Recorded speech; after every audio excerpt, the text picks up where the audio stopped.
Pisamos embrague y suena un gui, o un ruido, un chirrido, o una vibración, o un traqueteo.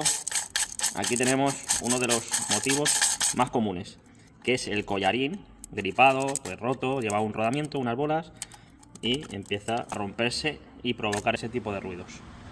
Así que ya sabéis, si tenéis ruidos raros al pisar el embrague, pues una de las posibles causas es esa pieza, collarín de embrague.